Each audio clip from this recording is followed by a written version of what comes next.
Assalamualaikum warahmatullahi wabarakatuh. Kami dari kelompok 1 akan menjelaskan tugas mata kuliah dari Logika Informatika. Anggota kami terdiri dari Siti Fatimah, Muhammad Faisal Setiawan, Said Ali Akbar, dan Dimas Rizkian. Nah, apa sih metode inferensi itu? Inferensi merupakan sebuah proses penarikan kesimpulan. Nah, di dalam inferensi itu ada sebuah argumen. Argumen itu kumpulan kalimat yang terdiri dari satu atau lebih kalimat premis atau hipotesis dan satu kalimat kesimpulan. Nah, biasanya melibatkan pernyataan tunggal atau pernyataan menjemuk yang saling berelasi. Pernyataan-pernyataan tersebut sudah diketahui nilai kebenarannya. Seperti contoh di sini. Semua makhluk hidup bisa mati. Mamat adalah manusia.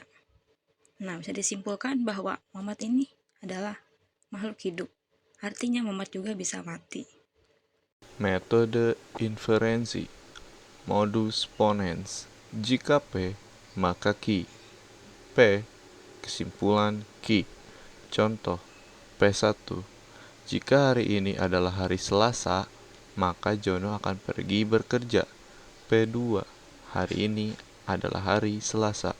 Kesimpulan, Jono akan pergi bekerja. Modus tollens. Jika P, maka Q. Negasi Q, kesimpulan negasi P. Contoh, P1. Jika langit tidak mendung, maka turun hujan. P2. Turun hujan. Kesimpulan, maka langit mendung. Hipotesis silogisme.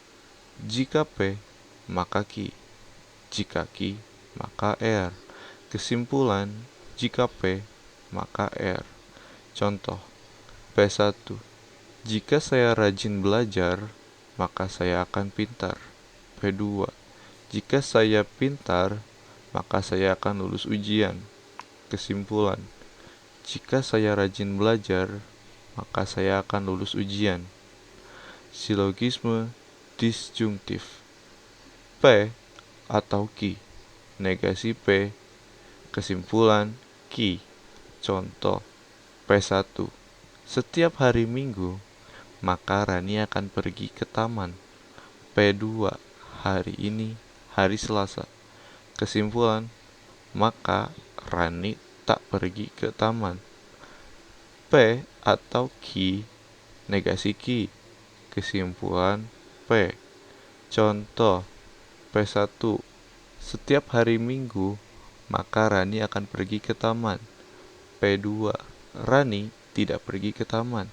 Kesimpulan, maka hari ini bukan hari Minggu. Metode inferensi dilema konstruktif. Jika P maka R, jika Q maka S, P atau Q sama dengan R atau S. Contohnya, P1 jika cuaca cerah, aku akan pergi berwisata sendirian. P2 jika temanku datang, maka aku akan pergi menonton bioskop. Hari ini cerah atau temanku datang. Kesimpulannya, aku pergi berwisata sendirian atau menonton bioskop. Selanjutnya, dilema destruktif. Jika P maka R, jika Q maka S, negasi R atau negasi S sama dengan negasi P atau negasi Q. Contoh, P1 jika cuaca cerah, aku akan pergi berwisata sendirian. P2 jika temanku datang, maka aku akan pergi menonton bioskop. Hari ini tidak cerah atau temanku tidak datang. Kesimpulannya, aku tidak pergi berwisata sendirian atau aku tidak menonton bioskop. Metode inferensi penyederhanaan konjungtif. PR jika Q maka S, P atau negasi S sama dengan R atau negasi Q. Contoh, P1, jika aku sakit, maka aku akan pergi ke dokter. P2, jika aku pergi berjalan-jalan, maka aku sedang beristirahat. Aku sakit atau tidak sedang beristirahat. Kesimpulannya, aku pergi ke dokter atau tidak pergi berjalan-jalan. Selanjutnya, penjumlahan disjungtif. P sama dengan P atau Ki. Contoh, P. Aku suka bunga mawar. Kesimpulannya, aku suka bunga mawar atau matahari. Maksudnya, aku suka bunga mawar. Memang benar adanya. Kalimat tersebut benar jika ditambahkan kalimat lain dengan disjungsi. Metode inferensi konjungsi. P, Ki, P, dan Ki. Contoh, P1 mata Dina minus, P2 Dina memakai kacamata. Untuk kesimpulannya, mata Dina minus dan Dina memakai kacamata. Untuk metode inferensi dilema, P atau Ki, jika P maka R, jika Ki maka R, sama dengan R.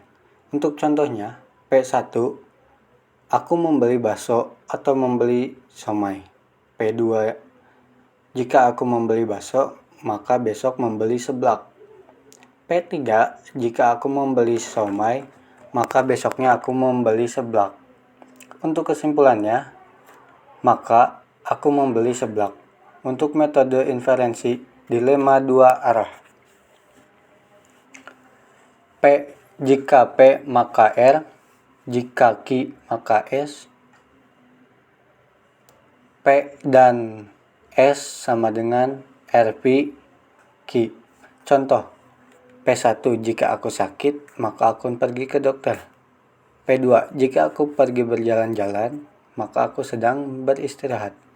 Aku sakit atau tidak sedang beristirahat.